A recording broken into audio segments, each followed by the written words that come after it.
बिस्मिल्लाहिर्रहमानिर्रहीम व बिही नस्तईन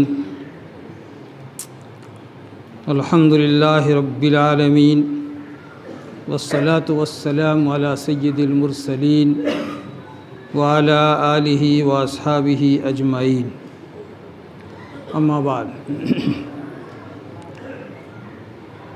फ़क़द क़ाल अल्लाहु तबारक व तआला फ़िल क़ुरआनिल मजीद वल फ़ुरक़ानिल हमीद। अऊज़ु बिल्लाहि मिनश शैतानिर रजीम। बिस्मिल्लाहिर रहमानिर रहीम।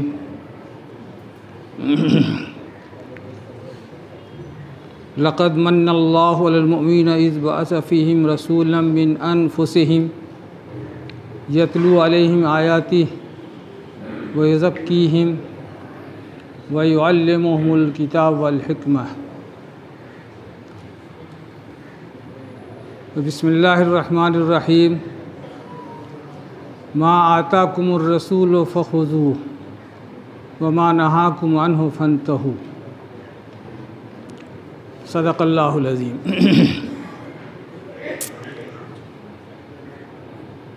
हज़रात असातिज़े किराम, बाहर से तशरीफ़ लाए हुए मुअज़्ज़ज़ मेहमानान और अज़ीज़ तलबा, आज की ये मजलिस ख़त्म बुखारी शरीफ की मुनासबत से मुनक़िद की गई है।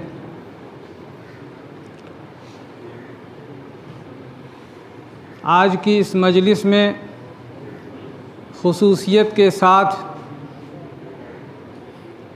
हदीस शरीफ पर गुफ्तगू होगी। मुख्तलिफ़ उलमा अपने अपने अंदाज से और अपने इस्तिदलाल से अपने माफ़ी ज़मीर को अपने आपके सामने पेश करेंगे।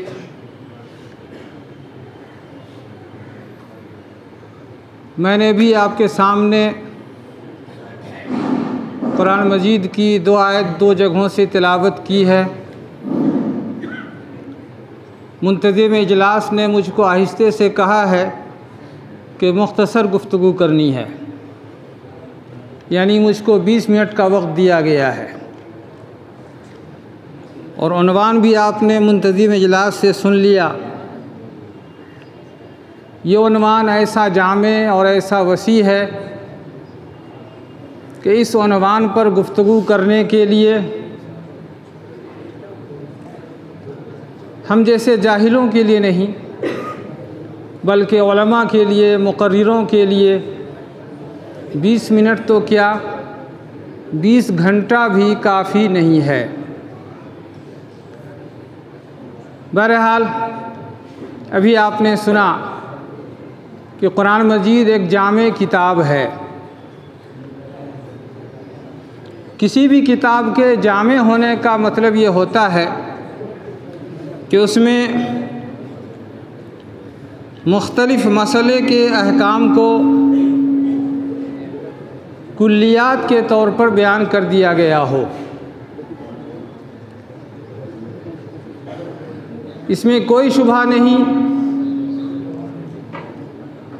कुरान मजीद एक जामे तरीन किताब है। ज़रूरत इसकी यह है कि इसके इजमाल की तफसील की जाए, इसके इशारात की तफ़हीम की जाए और मुजमल आयतों की वजाहत की जाए। अल्लाह ताला ने जब हज़रत आदम अलैहिस्सलातु वस्सलाम को पैदा फरमाया, फिर उनकी नस्ल से इस दुनिया को आबाद किया, बसाया, तो दुनिया में बसने वाले इंसानों के लिए इंसानों की दीनी रहनुमाई और दुनियावी रहनुमाई के वास्ते अल्लाह ताला ने 2 सिलसिला जारी फरमाया। एक सिलसिला किताबों के नाजिल करने का और एक सिलसिला उन किताबों के समझाने के लिए अंबिया और रसूल के भेजने का। किताबें आती रहीं, सहीफ़े आते रहे, फिर उनको समझाने के लिए, उनके मानी व मतालिब को बयान करने के लिए, आयतों से अल्लाह की क्या मुराद है, उस मुराद को अवामुन्नास के सामने बयान करने के लिए अंबिया किराम तशरीफ़ लाए। और अंबिया किराम को उन किताबों का इल्म फ़रिश्ते के ज़रिए से हुआ। अल्लाह ताला अपने फ़रिश्तों को हुक्म लेकर भेजता रहा, फ़रिश्ते नबियों के पास आते रहे। हज़रत जिब्रील अलैहिस्सलाम का काम वही लेकर ही आना था। अल्लाह की आयतों की मुराद को आप सल्लल्लाहु अलैहि वसल्लम ने समझा, फिर लोगों के सामने बयान फरमाया।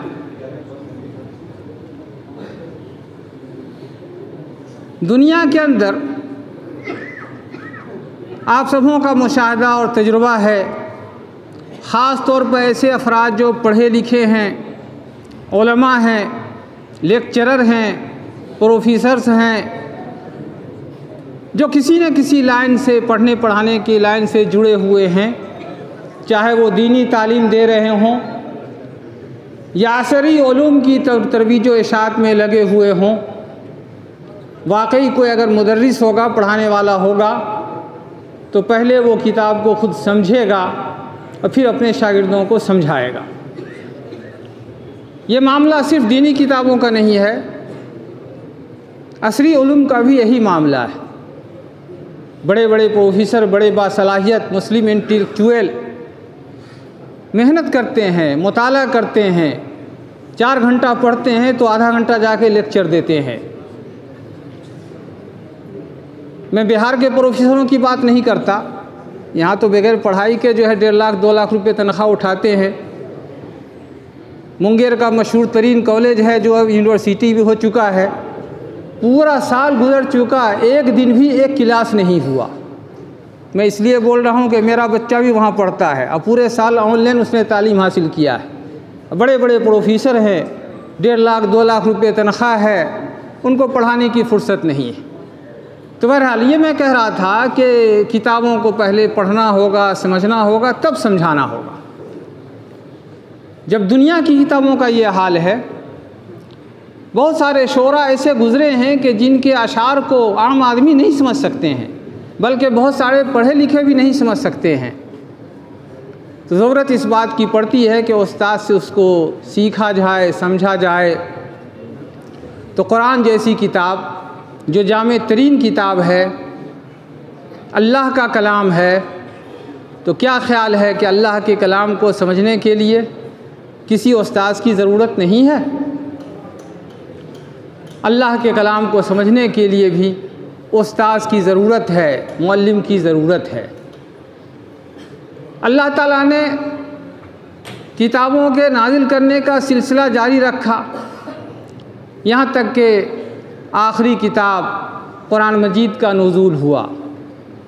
और कुरान मजीद को बयान करने के लिए, उसकी वजाहत के लिए, उसके मानी व मतालिब को, मफ़ाहिम को समझाने के लिए आका व मौला हज़रत मोहम्मद मुस्तफ़ा सल्लल्लाहु अलैहि वसल्लम ने अव्वलन तो बज़रिए वही इलाही ख़ुद सीखा, फिर अपनी उम्मत को सिखाया।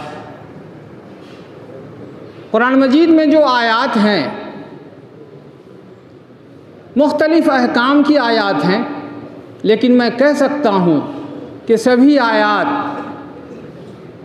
एक इजमाली हुक्म पेश करती हैं। उनकी तफसील जानने के लिए हदीस शरीफ का सहारा लेना पड़ता है। आज की तारीख़ में कुछ लोग ये ख्याल करते हैं कि हमारे लिए अल्लाह की किताब काफ़ी है, हमको हदीस की ज़रूरत नहीं है। मैं बताना चाहता हूँ कि कुरान मतन है, उस कुरान को समझाने के लिए, समझने के लिए हदीस शरीफ की ज़रूरत है। अल्लाह ताला ने आप सल्लल्लाहु अलैहि वसल्लम के फ़रीज़े मनसबी को बयान किया। अभी जो आयत करीमा मैंने तिलावत की है उसमें इसी बात को बयान किया गया है,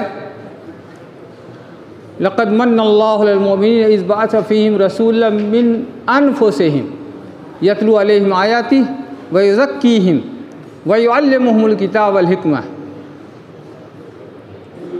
अल्लाह ताला ने मुसलमानों पर बड़ा एहसान किया कि उन्हीं के अंदर से, उन्हीं में से एक रसूल को भेजा, जिस रसूल का काम यह है कि वो उनके सामने अल्लाह की आयतों की तिलावत करते हैं,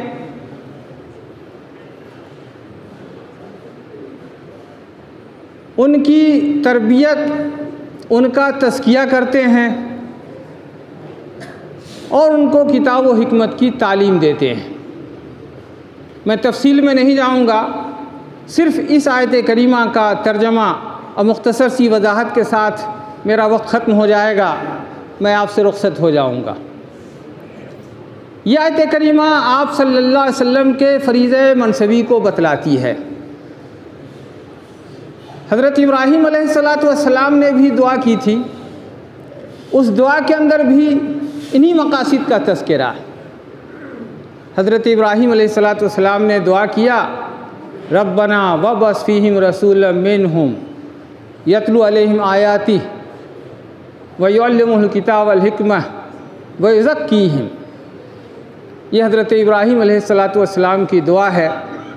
उस दुआ का हासिल भी यही है कि हमारे परवरदिगार, आप इनके अंदर एक रसूल भेजिए जिसका काम ये हो कि वह आपकी आयतों की तिलावत करके इनको सिखावे, तिलावत की तालीम दे, कुरान मजीद के पढ़ने का सलीक़ा सिखावे, उनके मानी व मतालिब को समझाए, सुन्नत की तालीम दे और अपनी सोहबत में रखकर, अपनी तवज्जो डालकर, अपनी मजलिस में बिठलाकर, अपनी नसीहतों के ज़रिए उनका तज़किया करे, उनकी सफाई करे।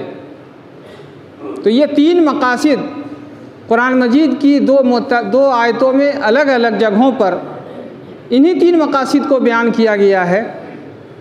सबसे पहला मकसद है तिलावत आयात। इन मकासिद में तिलावत आयात बज़ाहिर बहुत हल्का और अदना मकसद नज़र आता है।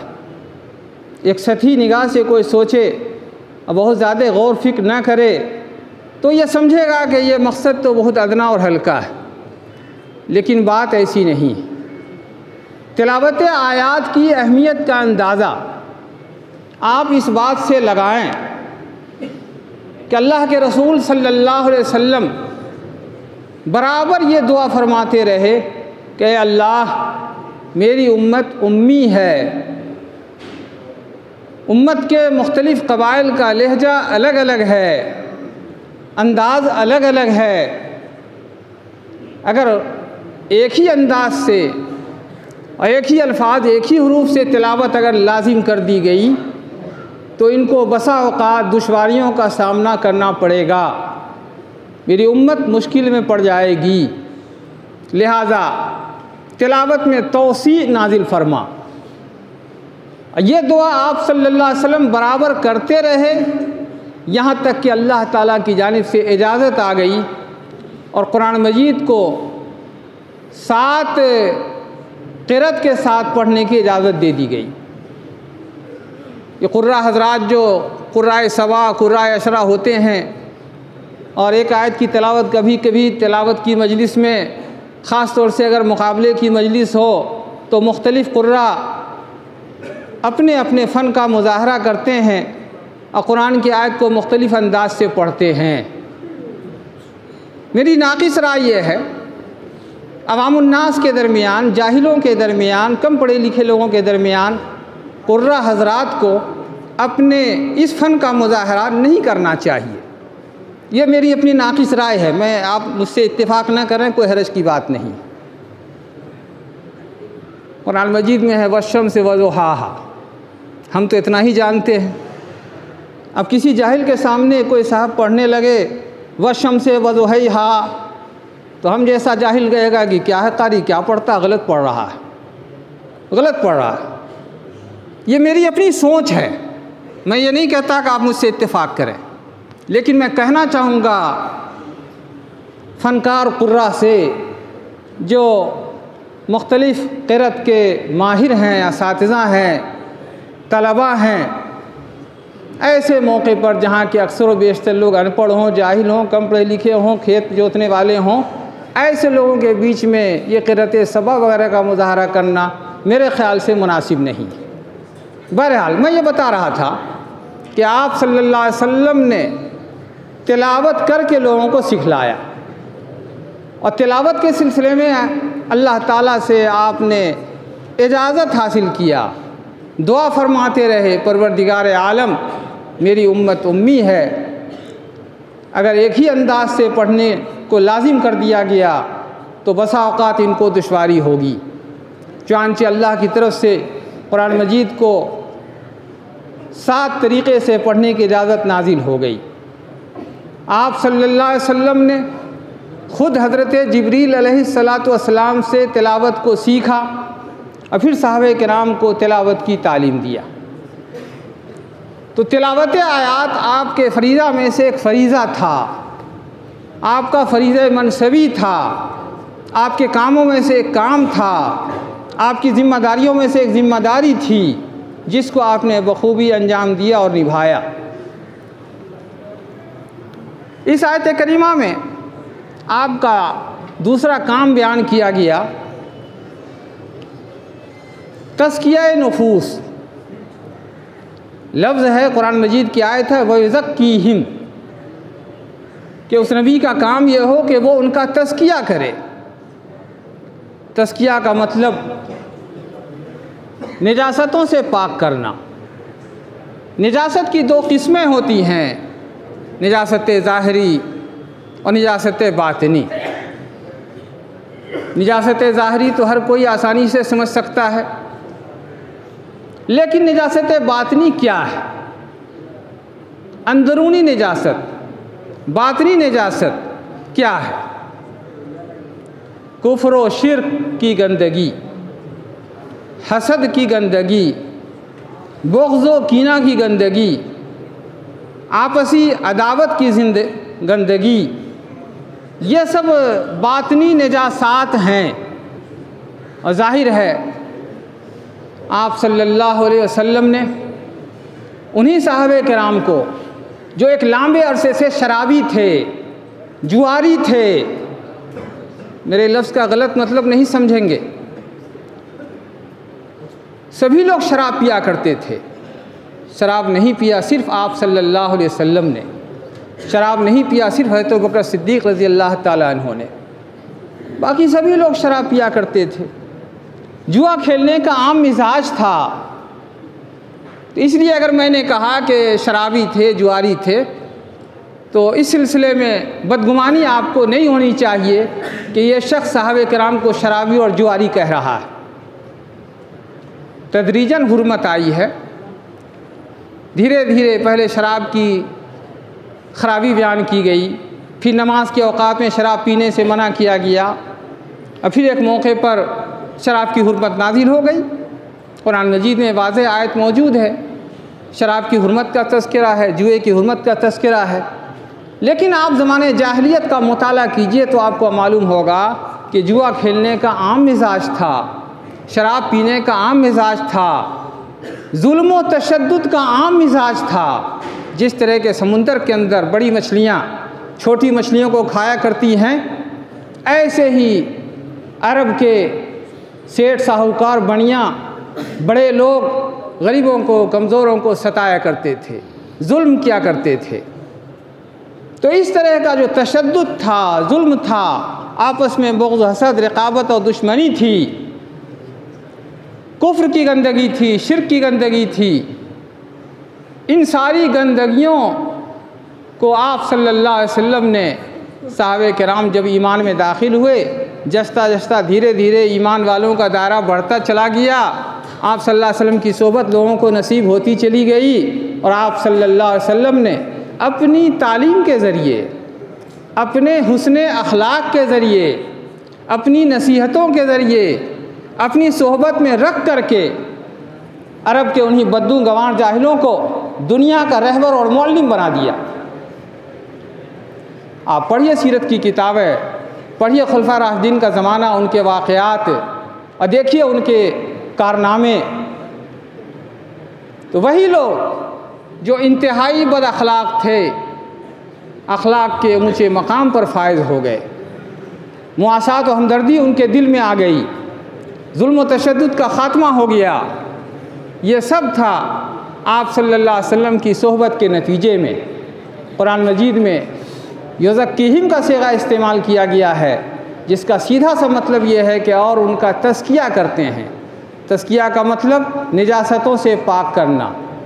ज़ाहिरी निजासत से पाकी आम बात है, हर कोई समझता है। ज़ाहिरी नापाकियों से बदन को पाक कर रखना, कपड़ों को पाक रखना, ये आम बात है। लेकिन बातिनी निजासत, यही बातिनी निजासत है। कुफ्र, शिर्क, बुग़्ज़, हसद, अदावत, दुश्मनी, इन सारी चीज़ों से आप सल्लल्लाहु अलैहि वसल्लम ने सहाबे किराम का तज़किया फरमाया और उनको ऊँचे अखलाक का हामिल बनाया। और आपका एक तीसरा काम था तालीम किताब व हिकमत। आपने सहाबे किराम को किताब की तालीम दिया। किताब की तालीम से क्या मुराद है? अभी आपने सुना कि कुरान मजीद एक जामे किताब है, मुख्तलिफ़ अहकाम के ज़ाब्ते और दस्तूर को उसमें बयान किया गया है और अहकाम की अक्सर आयतें मुजमल ही हैं, उनकी तफसील की ज़रूरत है। तो यही है आपकी तालीम कि आपने आयतों की तालीम दिया, आयतों के मानी व मकासिदों को बयान किया, आयतों की मुराद को मुतय्यन किया। और दूसरा काम था इसके साथ तालीम हिकमत। साहबे किराम का तकरीबन इजमा इत्तिफाक है इस बात पर कि तालीम हिकमत से मुराद सुन्नत की तालीम है। यानी आप सल्लल्लाहु अलैहि वसल्लम ने कुरान मजीद के मानी व मतालिब तो बयान किया ही, उसके अलावा आपने सुन्नत की तालीम दिया, हुस्न अखलाक की तालीम दिया। तो ये तीन बुनियादी फरीज़ा था आप सल्लल्लाहु अलैहि वसल्लम का। नंबर 1 तिलावत आयात, नंबर 2 तज़किया नुफूस और नंबर 3 तालीम किताब व हिकमत। सहाबे किराम अगरचे अरबी ज़ुबान जानने वाले थे, कुरान मजीद भी अरबी ज़ुबान में नाजिल हो रहा था, लेकिन आपको ये बात मालूम होनी चाहिए कि किसी भी इल्म को हासिल करने के लिए सिर्फ़ ज़ुबान का जान लेना काफ़ी नहीं है। एक तालिब इल्म जो अंग्रेज़ी ग्रामर से भी वाकिफ़ हो, अंग्रेज़ी ज़ुबान व अदब से भी वाकिफ़ हो, मेडिकल साइंस की किताबें, बड़ी बड़ी मोटी मोटी किताबें, सिर्फ़ इस बुनियाद पर कि वो अंग्रेज़ी जानता है, तो क्या किताबों को पढ़ करके डॉक्टर बन सकता है? आप कहेंगे कि नहीं बन सकता है।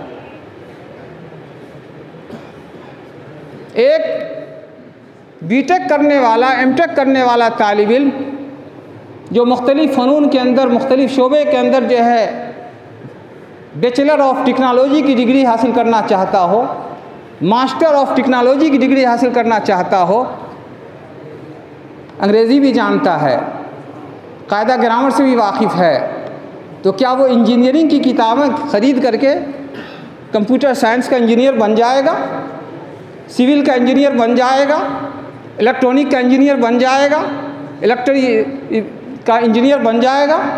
नहीं बन सकेगा। ज़रूरत है उसको उस्ताद की, उस्ताद के पास पढ़ेगा, इबारत की मुराद को समझेगा, प्रैक्टिकल करेगा, तब उसको कुछ सुध-बूध हो सकेगी। सिर्फ ज़ुबान के जानने से सलाहियत नहीं आ सकती है और डिग्री हासिल नहीं कर सकता है। कुरान मजीद अरबी ज़ुबान में नाजिल हो रहा था। साहबे किराम अरबी ज़ुबान के माहिरीन थे, ये उनका ओढ़ना बिछौना था। इसके बावजूद बसा औक़ात साहबे किराम को कुरान मजीद के समझने में दुश्वारी पेश आई और अल्लाह ताला की जो मुराद है साहबे किराम उस मुराद तक नहीं पहुँच सके। यहाँ तक कि आप सल्लल्लाहु अलैहि वसल्लम को वजाहत करनी पड़ी और जब आपने वजाहत फरमाया तब साहबे किराम ने कुरान को समझा। अगर आप सल्लल्लाहु अलैहि वसल्लम की तरफ से वजाहत नहीं की जाती तो मुद्दतुल उम्र वो कुरान को नहीं समझ सकते थे।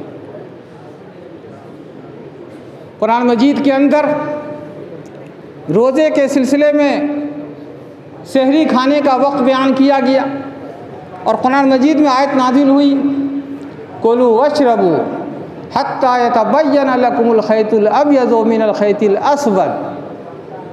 खाते पीते रहो यहाँ तक कि तुम्हारे सामने सफ़ेद धागे और स्याह धागे में इम्तियाज़ हो जाए, यानी स्याह धागे सफ़ेद धागे का फ़र्क तुमको मालूम होने लगे, उस वक्त तक तुम खाते पीते रहो। ज़रा गौर कीजिए, अरबी ज़ुबान की आयत है। आप लोग गुफ्तगू ना करें, ज़रा यहाँ से हट जाइए। ये साहब ज़रा आप लोग चुप हो जाइए। भाई साहब, इस मजलिस में आप लोग गुफ्तगू ना करें, हटाइए इन लोगों को। बहरहाल सुना जाए, इधर सुनिए, मुझको सुनिए, मुझको देखिए, तब बातें आपके समझ में आएंगी। सहरी खाने की इजाज़त नाजिल की गई, सहरी खाने का आखिरी वक्त बयान किया गया और ये कहा गया कि खाते पीते रहो यहाँ तक कि तुम्हारे सामने सफ़ेद धागे और स्याह धागे का फ़र्क ज़ाहिर हो जाए। कुरान की आयत है, अरबी ज़ुबान में नाजिल हुई है, साहबे किराम अरबी ज़ुबान जानने वाले थे। हज़रत अदी इब्न हातिम रज़ी अल्लाह ताला अन्हु ने अपने तकिया के नीचे सफ़ेद धागा भी रखा और स्याह धागा भी रखा और रात में सहरी खाने के वक्त में दोनों धागे को बार बार उलट पुलट करते रहे, देखते रहे।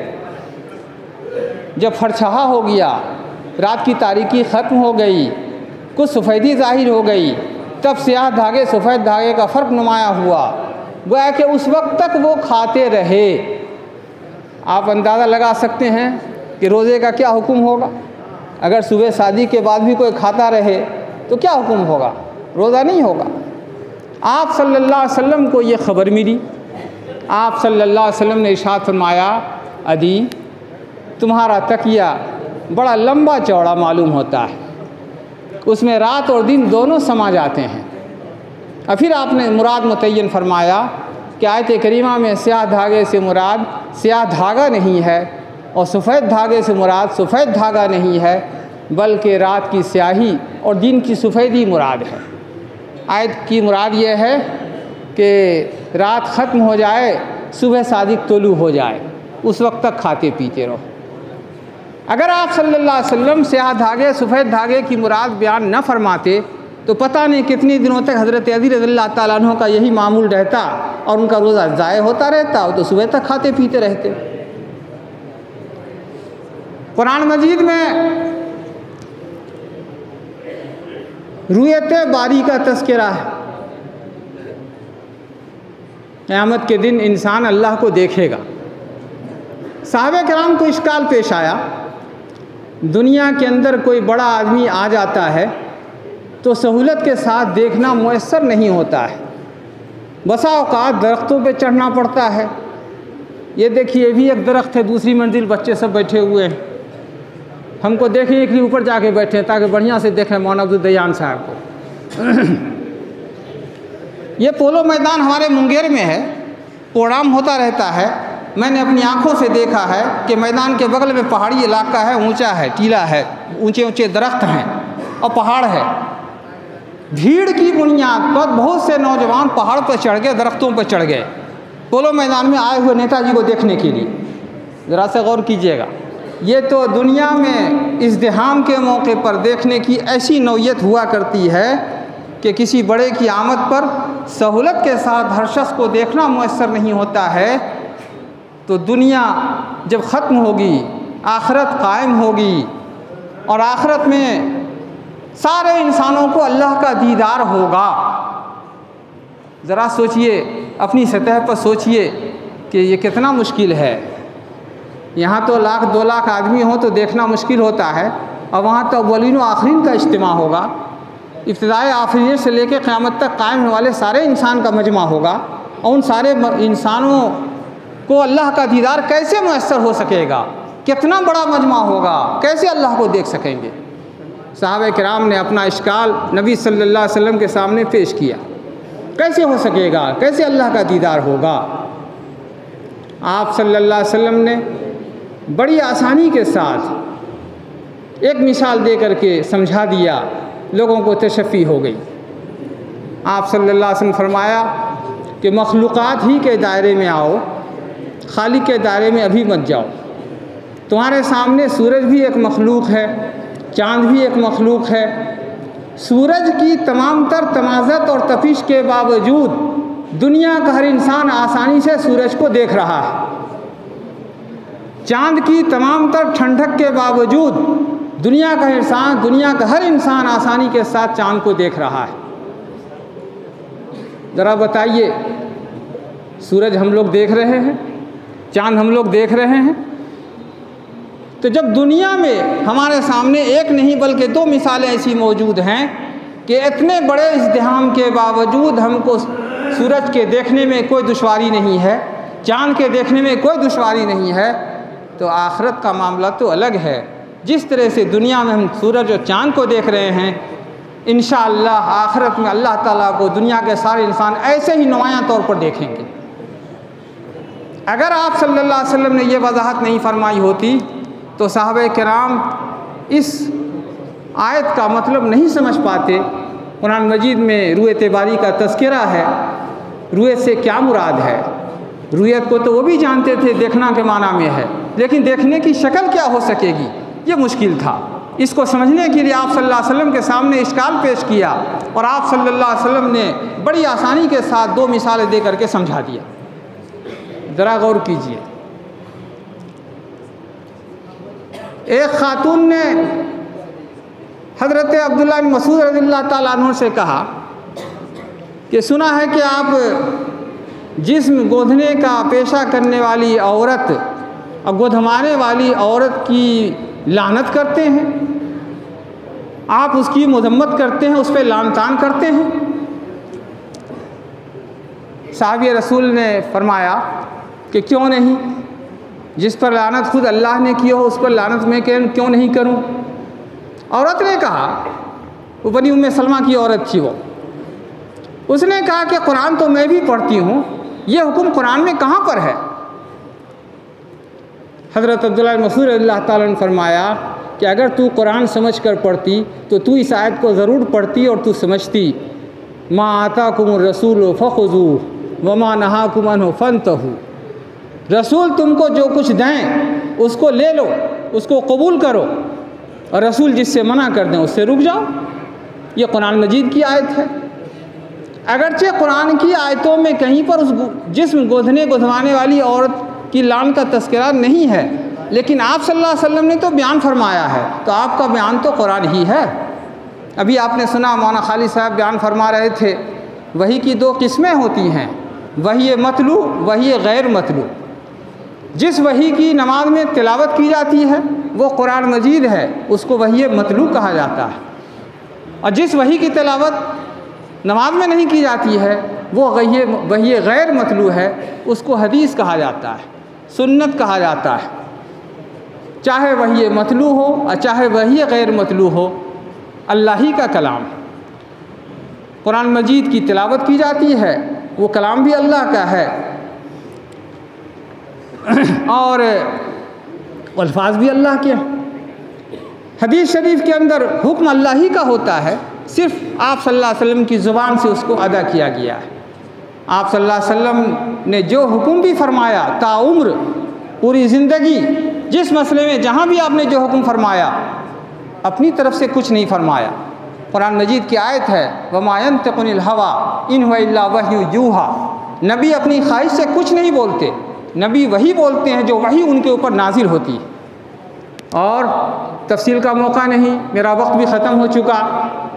मैं आपको बताना चाहता हूँ कि दर्जनों आयात ऐसी हैं जो वही मतलू हैं, और उन वही मतलू से वही गैर मतलू की तायीद होती है।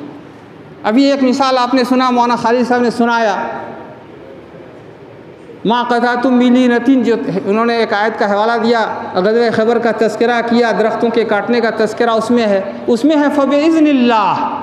हालांकि कुरान मजीद में कहीं पर उसका तज़किरा नहीं आया, लेकिन यह आयत करीमा इस बात को बताती है कि अल्लाह के रसूल सल्लल्लाहु अलैहि वसल्लम ने उसको कटवाया, अल्लाह के हुक्म से कटवाया।